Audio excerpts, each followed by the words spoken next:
Hi, welcome back to TMJ Unlocked. I'm Dr. Gunderson and I'm here with Mindy. Our myofunctional therapist.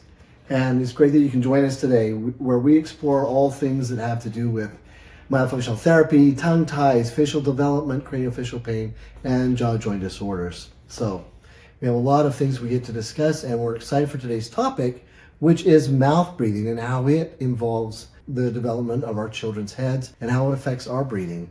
So let's start with something simple but profound, and that is breathing is automatic. If you don't realize it, you're not thinking every minute of the day, breathe in, breathe out, breathe in, breathe out. And of course, now in sports, sometimes you do, but it's all an automatic process that our brain automatically does for us, just like beating of our heart. And so when we think and we tell you breathe through your nose, don't breathe through your mouth, or breathe through your mouth, or breathe through your nose, it's something you can do for a minute, but it's not something that you're going to do completely and actually do it as a natural habit, because it is something that is controlled by the automatic nervous system in your brain. Okay, so we're designed, and the big thing is we're going to discuss mouth breathing, but why is nose breathing so important, Mindy? Nose breathing is important because our nose is designed specifically for breathing. The nose helps to hydrate the air, it warms the air that we breathe, and we also have a special organ in our nose that produces nitric oxide, which helps keep our airway open. So our nose is designed specifically to take the air in for healthy breathing. Right, absolutely. And it's interesting that nitric oxide, what it does is it plays an important role in the oxygen uptake in our lungs. And so that's very important that we're breathing through our nose. It also, by breathing through our nose, we're killing viruses and bacteria before they enter into our lungs. That's true. The nitric oxide does do that disinfecting, as well as the nose is designed specifically with the mucous membranes and the hair fibers to help trap the bacteria and viruses before they even get into our lungs. And if they get past that barrier, then the nitric oxide takes care of the rest. So we're actually a lot healthier by breathing through our nose. We're less prone to having upper respiratory infections. Right. So nose breathing is important. So why is mouth breathing so bad is the thing. And if you're noticing that your child is breathing through their mouth, they probably have a nighttime breathing disorder too, and they probably breathe through their mouth at nighttime. So let's dive into that and let's talk about mouth breathing and what causes mouth breathing. And the list is probably longer than you really think. Right. So like you said, breathing is automatic, but the way that we breathe really does matter. And mouth breathing affects our craniofacial development because it doesn't support our tongue being in correct posture. Our tongue becomes low posture when we're breathing through our mouth. So it's resting low in the mouth instead of up on the roof of the mouth where it should be.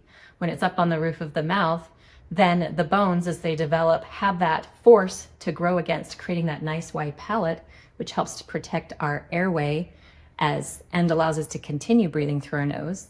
Because we can get what's called long face syndrome if we have that low tongue posture. The roof of the mouth will start to narrow as that arch lifts up into the sinus cavity, making it more difficult to breathe through our nose. Mm-hmm. And we have more dental crowding because there's not as much space for the teeth to come in the correct position. Well, and what's interesting is why are kids mouth breathing, or even why do adults mouth breathe? And there are a lot of different reasons why. One could be a tongue tie. Tongue tie could cause you to mouth breathe. Absolutely. With the tethered tissues, keeping that tongue in low posture, making it more difficult, more work to lift that tongue up into position. So that's definitely something that can lead to mouth breathing. And where we live, this is Utah, and I swear it's one of the capitals of allergies when it comes to spring, summer, fall. At least we get some sort of a break during wintertime, but allergies can play a very important role in how we breathe, because if we're congested, we're going to be more prone to breathing through our mouth. That is very true. Right. And it can lead also to enlarged adenoids and enlarged tonsils. Even mouth breathing can irritate the tonsils and the adenoids to the point where a lot of ears, nose, and throat specialists will say we need to remove those. But we have found that if we can get you breathing through your nose and not breathing through your mouth, those tissues will get that warm, hydrated air that we were talking about, which is less irritating to them. Because this dirty air, when we breathe through our mouths, we're exposing ourselves to dirty air. There's not the filtration system in process in our mouth, and so we're getting dry, dirty air that's irritating those tissues and causing them to swell, including those adenoids and tonsils. Yeah. So good news is we can if we see our kids early enough, we can help develop their mouth and their head and help with breathing. Even in adults, we have courses and classes in how to breathe through your nose, which can help you develop that upward posture, standing up straight. You know, mouth breathing often tends to cause you to lean forward, catching air, and for every tilt that your head goes forward, for every inch that goes forward, you're putting 10 pounds of extra force on your spinal column. Your shoulders, all the muscles that support that head into place, and it can affect all the way down to your spine, your back, your hips, even your knees can be affected just by that forward head posture tilt that happens when the mouth opens to let the air in. Right, and so now, if we get you breathing through your nose, all of a sudden your posture will change. You'll start standing up straighter. It's an interesting, I almost tell people when we start this whole process in our office that you'll probably gain an inch or two in height just because you start standing up straight. And it's true.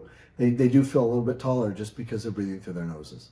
Yeah, not only do they feel a little bit taller, they are a little bit taller, and it definitely does affect your posture to be capable of breathing through your nose. Right. And so if you're a parent, here's some things that you should be looking for, insights to look out for your child. Number one, your child sleeps with their mouth open. They snore. Grind their teeth is really important because a lot of kids will grind their teeth. And what the dentists are telling you out there is that grinding teeth, that they'll grow out of it. It's really a sign of labored breathing at night. They're not getting enough air, and so they're grinding their teeth. It's the way the body is responding. Or if your child wets the bed, that's another thing that happens when they're having disordered breathing. Or if they have dark circles under their eyes. They always seem tired or cranky, or they have crowded teeth or speech issues. Those are some things that you should be looking for in your child. Bring them in. Minnie's does a great job doing a consultation with you to look at what's going on with your child and have this deep discussion, and then even to get an exam and find out what's going on so that we can formulate an ideal plan for you. So until next time. If you liked the content that you heard today, we look forward to seeing you at another podcast at another time. Right. And if you feel like you have a neighbor that could use this or a friend that could use this information, go ahead and forward it to your friend. We'd love to have them watch it too. So thanks for joining us.